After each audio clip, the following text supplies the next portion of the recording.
This channel does not promote any violent, harmful, or illegal activities. All content provided by this channel is meant for an educational purpose only. SIR আবহে আত্মহত্যার অভিযোগ নিয়ে তৃণমূলেই দুই সুর। তৃণমূল বিধায়কের দাবি SIR নিয়ে উদ্বেগের কারণে মৃত্যু হয়েছে পরিযায়ী শ্রমিকের।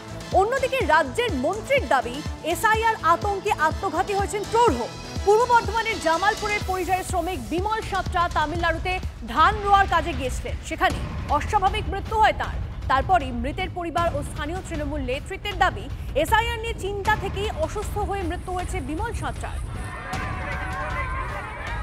কাজের ওখানে হঠাৎ মানে কাজ খুব কম হয়, তারপরে এখানে SIR চালুর জন্য খুব টেনশনে পড়ে যায়, শরীর খারাপ হয়ে হসপিটালে ভর্তি হয়, তো সেই কারণে মারা গেছেন। সেটা ভোটার লিস্টে নাম আছে কিনা বা আরও কিছু প্রবলেম হবে কিনা সেই জন্যে সেই ইয়েতে হসপিটালে ভর্তি করার সময় আমরা জানিয়েছিলাম বিধায়ক সাহেবকে, আমাদের তিনি হেল্প করেছেন, সেই জন্য আমাদের যেতেও পেরেছি।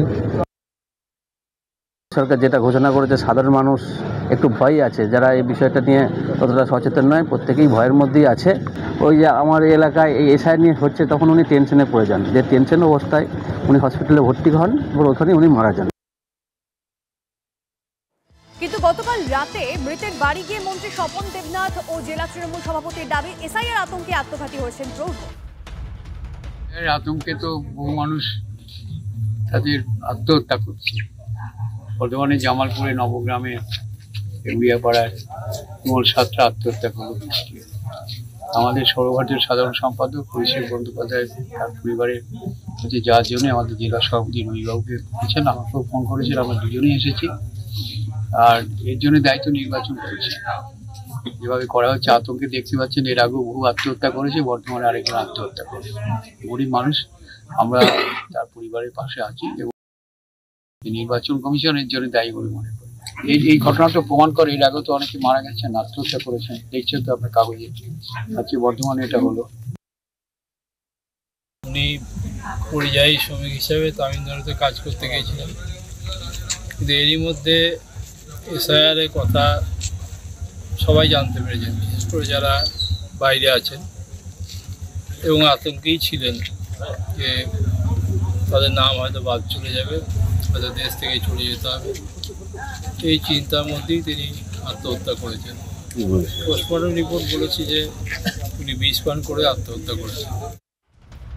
কেউ মারা গেলে SIR কে দায়ী করছে, পাল্টা দাবি বিজেপির। জায়গা থেকে ভারতীয় জনতা পার্টির প্রত্যেকটা কার্যকর্তা সমস্ত মানুষের জন্য পাশে থাকে এবং আছে, মানুষকে আশ্বস্ত করছে। আর তৃণমূল তাদের ময়দান সরে যাচ্ছে, আতঙ্কিত কে কোন পরিস্থিতিতে মারা যাচ্ছে। দেখুন, কালে কোনো শ্মশানে এসে বসে থাকবে, শ্মশানে এসে বসে ওদের একটাই কাজ হবে যে দাবি করবে যে এটাও হয়তো SIR জন্য মরেছে, কিন্তু আদৌ সেই বিষয়টা নয়। উনি হয়তো অন্য কোনো কারণে, হয়তো শরীরের কোনো রোগগ্রস্ত কারণে বা কোনো কিছু প্রবলেমের জন্য হয়তো মারা যেতে পারে, তাই SIRটা নিয়ে হতে পারে না। কিন্তু তৃণমূল আতঙ্ক ছড়াচ্ছে, তাই তাদের মুখ দিয়ে এই কথাটা বেরোচ্ছে। তারা যদি আতঙ্ক না ছড়ায়, সাধারণ মানুষ কিন্তু আতঙ্কিত নয়। নির্বাচন কমিশন কোথাও বলেনি যে রাজ্য থেকে সবাইকে তাড়িয়ে দেবে। SIR তো ভয় সৃষ্টি করেনি, এ রাজ্যে ভয় সৃষ্টি করা হচ্ছে, আর এমন ভয় দেখাচ্ছে যাতে মানুষ মারা যাচ্ছে। মন্তব্য বিজেপি নেতা ও অভিনেতা মিঠুন চক্রবর্তী। তার মানে কি কেউ না কেউ ভয় সৃষ্টি করছে? তো SIR তো ভয় সৃষ্টি করেনি, কেউ না কেউ তো ভয় সৃষ্টি করছে, যার জন্য এটা হচ্ছে। এমন ভয় দেখাচ্ছেন সে মরেই যাচ্ছে কেন? SIR কমিশন তো কোথাও বলেনি যে তোমাদের তাড়িয়ে দেবো বা তোমরা ভোট দিতে পারবে না। কারা ভোট দিতে পারবে না? আবার বলছি, অভারতীয় যারা, এখন সে যদি অভারতীয় হয়, আমার কিছু বলার নেই। মিঠুন চক্রবর্তীর বারবার ফিরে আসাটা আমার ওই পাগলা দাসুর মতো মনে হয়, যে পড়ে গেলেও তারপরে আবার আসেছি ফিরিয়া টাইপের।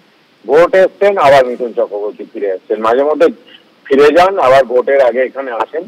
উনি কি বলছেন বা না বলছেন তার উপর বাংলার মানুষ বা বাংলার রাজনীতি কিছু যায় আসে? উনি খোঁজ খবর রাখেন মানুষের। বাংলায় যে ভয় তৈরি করেছে সেটা তার দলের নেতৃত্বরাই তৈরি করেছে। শুভেন্দু অধিকারীর বক্তব্যে তৈরি হয়েছে, সুকান্ত বাবুর বক্তব্যে তৈরি হয়েছে। সেই জন্যই আজকে বাংলার মানুষ SIR নিয়ে ভয় পাচ্ছে। তার কারণ নির্বাচন কমিশন SIR কে নাগরিকত্বের সঙ্গে জুড়ে দেওয়ার চেষ্টা করেছে, যেটা বিজেপির মূল এজেন্ডা। সেই জন্যই আজকের এই পরিস্থিতি।